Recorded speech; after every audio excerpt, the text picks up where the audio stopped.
Hello friends, आप सभी का ई लर्निंग में स्वागत है। मैं आलोक आज आपके समक्ष अंतरा भाग 2 गद्य खंड असगर वजाहत द्वारा रचित लघु कथाएं शेर, पहचान, चार हाथ, साझा के साथ प्रस्तुत हूँ। लेखक का जीवन परिचय। असगर वजाहत हिंदी साहित्य के प्रमुख कथाकार माने जाते हैं। इनका जन्म सन 1946 ईस्वी को फतेहपुर उत्तर प्रदेश में हुआ था। उनकी प्रारंभिक शिक्षा फतेहपुर में हुई तथा विश्वविद्यालय स्तर की पढ़ाई उन्होंने अलीगढ़ मुस्लिम विश्वविद्यालय से की। सन 1955-56 ईस्वी में ही उन्होंने लेखन कार्य प्रारंभ कर दिया था। प्रारंभ में उन्होंने विभिन्न पत्र पत्रिकाओं में लेखन कार्य किया।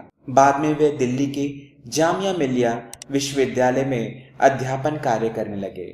प्रमुख रचनाएं। असगर वजाहत बहुमुखी प्रतिभा के धनी थे। उन्होंने कहानी, उपन्यास, नाटक, लघु कथाएं आदि विधाओं पर लेखनी चलाई। इन्होंने फिल्मों और धारावाहिकों के लिए भी पटकथा लेखन का काम किया। उनकी प्रमुख रचनाएं निम्नलिखित हैं। उपन्यास रात में जागने वाले, पहर दोपहर, आसमान, कैसी आगी लगाई, कहानी संग्रह, दिल्ली पहुंचना है, स्विमिंग पूल, सब कहां कुछ, आधी बानी, मैं हिंदू हूं, नाटक, फिरंगी लौट आए, इन्ना की आवाज, वीर गति, जिस लाहौर नहीं देखिया, आके, नुक्कड़ नाटक, सबसे सस्ता गोश्त। साहित्यिक विशेषताएं। असगर वजाहत प्रमुख लघु कथाकार हैं। इन्होंने अपने साहित्य के द्वारा वर्तमान युग की ज्वलंत समस्याओं का उद्घाटन किया है। इनकी कहानियों में प्रगतिवादी चेतना के दर्शन होते हैं। इनकी चार लघु कथाएं पूंजीवादी व्यवस्था में मजदूरों के शोषण को उजागर करती हैं। साझा में इन्होंने पूंजीपतियों के प्रति अनेक कटु व्यंग किए हैं। स्वतंत्रता के बाद निरंतर बदहाल होती हुई किसानों की दयनीय दशा का आर्थिक अंकन किया है। इनके साहित्य में समाज में फैले शोषण, अत्याचार, विसंगतियों का यथार्थ चित्रण किया है। असगर वजाहत की भाषा में गंभीरता, सबलता एवं व्यंग्यात्मकता है। उन्होंने सहज एवं बोधगम्य भाषा का प्रयोग किया है, जिसमें तत्सम, तद्भव, उर्दू, फारसी, अंग्रेजी भाषाओं के शब्दों का प्रयोग मिलता है। वर्णात्मक, व्यंग्यात्मकता, चित्रात्मक आदि शैलियों का प्रयोग किया गया है। मुहावरों तथा लोकोक्तियों के प्रयोग से उनकी भाषा में सहजता, सजीवता एवं सादगी आ गई है। लघु कथाओं का सार। शेर असगर वजाहत द्वारा लिखित एक प्रतीकात्मक एवं व्यंग्यात्मक लघु कथा है। यहाँ शेर व्यवस्था का प्रतीक है, जिसके पेट में जंगल के जानवर किसी न किसी लालच के कारण समाते चले जा रहे हैं।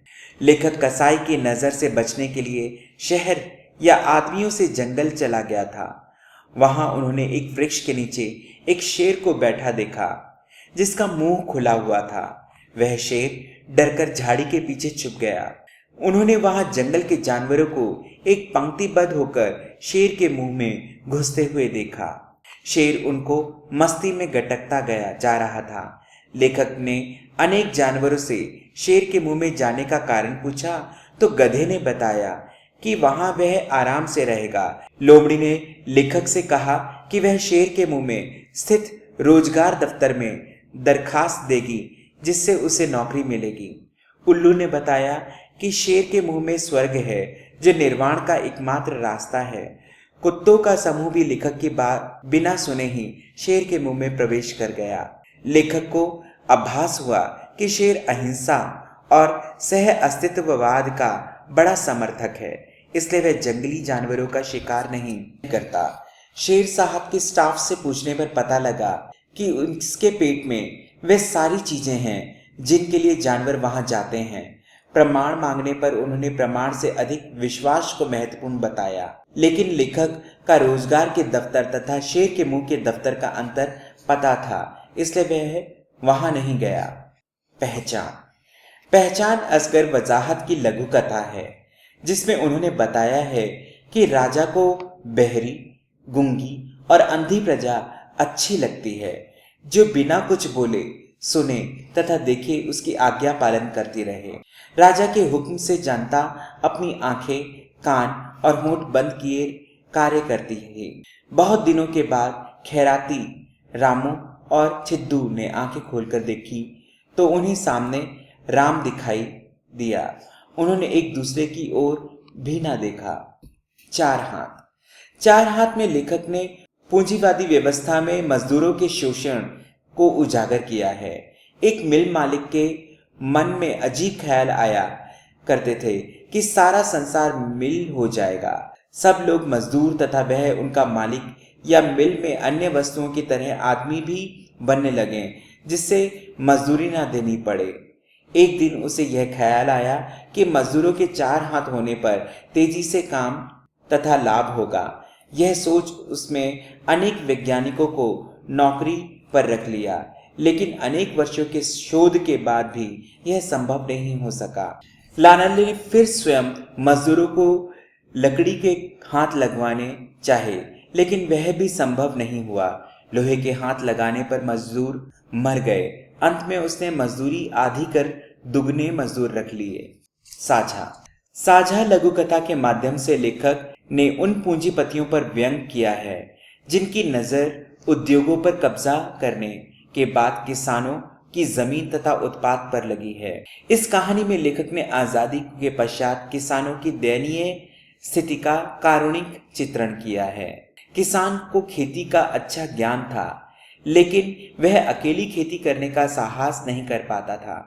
उसने हाथी के साथ मिलकर साझे की खेती कर ली। हाथी ने उससे कहा कि इस खेती से लाभ भी होगा तो रखवाली भी अच्छी होगी। उन्होंने मिलकर गन्ना बोया। हाथी ने जंगल में खेती को नुकसान न पहुंचाने का ऐलान कर दिया। फसल होने पर किसान ने हाथी को आधी फसल बांटने को कहा। हाथी और किसान फसल का बंटवारा ना करके मिलकर गन्ने खाने लगे। गन्ने के साथ किसान के खींचने पर हाथी ने गन्ना छोड़कर कहा कि हमने एक गन्ना खा लिया है। इस तरह दोनों साझे की खेती बंट गई। यह था असगर वजाहत द्वारा रचित लघु कथाएं शेर, पहचान, 4 हाथ, साझा पाठ का सार। यदि यह वीडियो आपको पसंद आया हो तो कृपया इसे लाइक करें और चैनल को सब्सक्राइब करें। धन्यवाद।